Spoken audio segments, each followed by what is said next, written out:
ఆచి chicken masala. Smart సిటీలో భాగంగా తిరుపతి అచ్యుతదేవరాయ మార్గంలో 1,38,00,000 వ్యయంతో 14 కంటైనర్లలో స్ట్రీట్ ఈట్ ఫుడ్ ను ఏర్పాటు చేసేందుకు పనులు శరవేగంగా జరుగుతున్నాయి.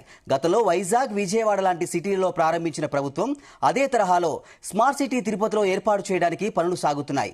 ఆహ్లాదకరమైన వాతావరణంలో ప్రజలను ఆకర్షించే విధంగా స్ట్రీట్ ఈట్ ఫుడ్ కోర్టులను మరో 20 రోజుల్లో పూర్తి చేస్తామని నగర పాలక సంస్థ కమిషనర్ తెలిపారు. తిరుపతి స్ట్రీట్ ఈట్ ఫుడ్ పై పూర్తి వివరాలు మా రిపోర్టర్ నరేష్ అందిస్తారు. నరేష్, సాధారణంగా తిరుపతిలో ఉన్నటువంటి ప్రజలు సాయంత్రం అయితే ఆహ్లాదం కోసం అయితే అటు ఆలయాల వైపు, మరోవైపు పార్కుల వైపు వెళ్తుంటారు. అలా ఆలయాలు, పార్కులకి వెళ్ళిన తర్వాత ఆహ్లాదం కోసం అయితే ఏదో ఒక హోటల్కి అయితే వెళ్ళడానికైతే ఎక్కువ ఆసక్తి అయితే చూపిస్తూ ఉంటారు. కానీ ఈ యొక్క తిరుపతిలో సంబంధించి అయితే మాత్రం తాత్కాలికంగా ఏర్పాటు చేసినటువంటి మున్సిపల్ ఆఫీసు ఎదురుగా ఉన్నటువంటి ఈ యొక్క అచ్యుత దేవరాయలు మార్గంలో అయితే మాత్రం ఒక స్ట్రీట్ ఈట్ ఫుడ్ కోర్ట్ అనేది మాత్రం ఒకటి ఏర్పాటు అయితే చేయడం జరిగింది. ఇది ఆంధ్రప్రదేశ్లో ఇదివరకు అయితే మాత్రం ఒక విజయవాడ, వైజాగ్ లాంటి సిటీల్లో దీన్ని ఏర్పాటు చేయడం అయితే జరిగింది. సో అలాగనే తిరుపతికి సంబంధించి కూడా ఇప్పుడు ఈ యొక్క స్ట్రీట్ ఈట్ ఫుడ్ కోర్ట్ అనేది అయితే ఒకటి ఏర్పాటు చేయడం జరిగింది. ఇది కూడా 14 కంటైనర్లతో ఈ యొక్క స్ట్రీట్ లో అయితే ఈ యొక్క ఫుడ్ కోర్ట్ ని అయితే మాత్రం ఏర్పాటు చేయడం జరిగింది. ఇవంతా కూడా మొత్తం అంతా జరిగితే మరొక 20 రోజుల్లో అయితే ఇది పూర్తిగా ప్రజలకి అందుబాటులో రానుంది. ఇప్పుడు మనం ఇక్కడ చూసుకోవచ్చు. ఇక్కడ మనం చూస్తున్నటువంటి దీంట్లో అయితే మాత్రం ఇక్కడ వాటర్ ఫౌంటైన్ అనేది ఒకటి ఏర్పాటు చేయడం కూడా జరుగుతుంది. ఎందుకంటే ఫుడ్ తినడానికి వచ్చేటువంటి ఒక స్ట్రీట్కి సంబంధించి కూడా ప్రజలు చాలా ఆహ్లాదకరంగా ఉండేందుకు, అలాగే వాళ్ళని ఎంజాయ్ చేయడానికి కూడా ఆధ్యాత్మిక క్షేత్రానికి ఎక్కువగా వస్తూ ఉంటారు. వాళ్ళంతా కూడా సాయంత్రం పూట అయితే మాత్రం ఇటువంటి వాటిని ఎక్కువగా ప్రిఫరెన్స్ చేస్తుంటారు అనేసి కూడా ప్రభుత్వం దీన్ని తీసుకురావడం జరిగింది. మరోవైపు ఇక్కడైతే మాత్రం ఒక సెల్ఫీ పాయింట్ కూడా ఇక్కడ తీసుకురావడం అయితే జరుగుతుంది. ఇక్కడ ఉన్నటువంటి ప్రదేశంలో ఒక సెల్ఫీ పాయింట్, అలాగే ఇక్కడ వెనకాల ఉన్నటువంటి దాంట్లో అయితే మాత్రం ఒక వాటర్ ఫౌంటైన్ కూడా తీసుకురాబోతున్నారు. మరోవైపు ఇక్కడ ఒక ఆర్చ్ కూడా రాబోతున్నటువంటి పరిస్థితి అయితే ఉంది. ఇటువైపు ఆర్చ్, మరోవైపు వాటర్ ఫౌంటైన్, మరోవైపు సెల్ఫీ పాయింట్ కూడా ఇక్కడ తీసుకురావడం.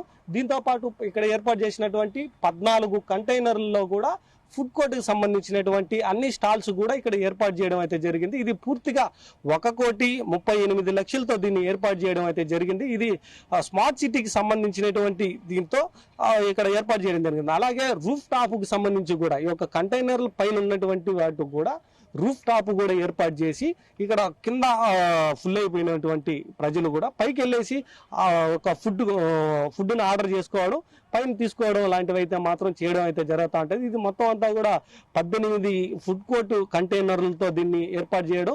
దీనికి సంబంధించి ఆంధ్రప్రదేశ్ గవర్నమెంట్ 1,38,00,000 దీనికోసం స్పెండ్ చేయడం.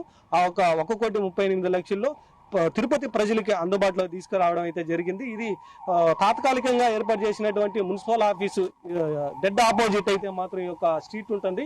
ఇది కూడా అచ్యుతరాయలు, కృష్ణదేవరాయలు వీధిగా కూడా దీన్ని తెలుస్తూ ఉంటుంది. ఈ యొక్క కోర్టుకి సంబంధించి కూడా ఇప్పటి వరకు దాదాపుగా పూర్తి స్థాయిలో కూడా మొత్తం కూడా అయిపోయినటువంటి పరిస్థితి అయితే ఉంది. ఈ యొక్క కోర్ట్స్ మొత్తం అంతా కూడా పూర్తి స్థాయిలో మనకి అందుబాటులోకి వచ్చేదానికి దాదాపు మరొక 20 రోజులు అయితే పట్టింది. ఒక 20 రోజుల తర్వాత పూర్తి స్థాయిలో ఈ యొక్క వీధి అంతా కూడా ఒక ఆహ్లాదకరమైనటువంటి వాతావరణంలో ఉండేటువంటి పరిస్థితి అయితే ఉంది. సాధారణంగా ఆధ్యాత్మిక క్షేత్రానికి ఒకవైపు టెంపుల్స్కి వెళ్ళడం, మరోవైపు పార్క్కి వెళ్ళడమే కాకుండా అక్కడి నుంచి ఇంటికి వెళ్ళేటప్పుడు ఏదో ఒక పెద్ద హోటల్స్కి వెళ్ళడం, అటువంటి వాటికి కాకుండా ఇటువంటి స్ట్రీట్ ఫుడ్ కోర్ట్ అయితే కూడా ఎక్కువ ప్రిఫరెన్స్ ఇస్తారన్న ఒక నేపథ్యంలోనే స్మార్ట్ సిటీకి సంబంధించి కూడా ఈ యొక్క నిర్ణయం కూడా తీసుకోవడం జరిగింది. అదే నేపథ్యంలోనే ఈ స్మార్ట్ సిటీకి సంబంధించి ఈ యొక్క ప్రాజెక్ట్ను కూడా తీసుకురావడం జరిగింది.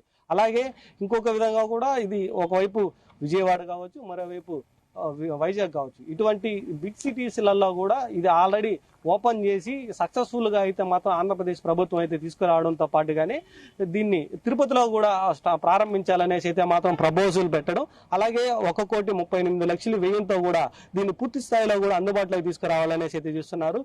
దీనికి సంబంధించి అయితే మాత్రం ఫెసిలిటీస్ గా ఒక ఆర్చ్, వాటర్ ఫౌంటైన్, అలాగే సెల్ఫీ పాయింట్లు కూడా వాటితో పాటుగా పూర్తి స్థాయిలో వాళ్ళకి ఆహ్లాదంతో పాటుగా వాళ్ళకి అట్రాక్షన్ కూడా వచ్చే విధంగా దీన్ని డిజైన్ చేయడం అయితే జరిగింది. ఇది పూర్తి స్థాయిగా కూడా ఈ యొక్క ఖర్చులన్నీ కూడా తీసుకొని ఈ పూర్తి స్థాయిగా ఈ యొక్క ప్రజలకి అందుబాటులోకి తీసుకొచ్చేదానికి ఇప్పటి వరకు అయితే మాత్రం నిరంతరంగా కూడా ఇక్కడ వర్క్ అయితే జరుగుతున్నటువంటి పరిస్థితి కూడా పూర్తి స్థాయిలో అయితే ఉంది. ఇక నగర పాలక సంస్థకు సంబంధించినటువంటి కమిషనర్ కూడా దీనికి దగ్గరుండి ఈ యొక్క ఏర్పాట్లు కూడా చేయడం అయితే జరుగుతూ ఉంది. ఇక దాదాపుగా చూసుకుంటే మాత్రం ఇది రేపు నెల అంటే మనం చూసుకోవచ్చు మార్చి నెలకి సంబంధించి అయితే మాత్రం 15 నుంచి 20వ తేదీ వరకు ఇది ఆ ఒక మధ్యలో కూడా దీన్ని ప్రారంభించేటువంటి అవకాశాలు ఎక్కువగా కనపడుతున్నాయి. ఇది అందుబాటులోకి వస్తే మాత్రం ఎక్కువగా దగ్గర ఉన్నటువంటి ఒక అలిపిరి కావచ్చు, మరోవైపు పక్కనే ఉన్నటువంటి స్కూల్స్ కానీ ఇంకో పక్క గ్రౌండ్స్ అయితే ఏవైతే ఉన్నాయో వాళ్ళంతా కూడా ఇక్కడికి రావడం ఈ యొక్క స్ట్రీట్ ఈట్ ఫుడ్స్ లో కూడా వాళ్ళు ఎంజాయ్ చేయడానికి అయితే పూర్తి స్థాయిగా కూడా వాళ్ళకి కన్వీనియంట్ గా ఉంటుందన్న నేపథ్యంలో ఈ యొక్క ప్రాజెక్టు కూడా తీసుకురావడం అయితే జరిగింది. Cameraman Suresh, Naresh, Zee Telugu news.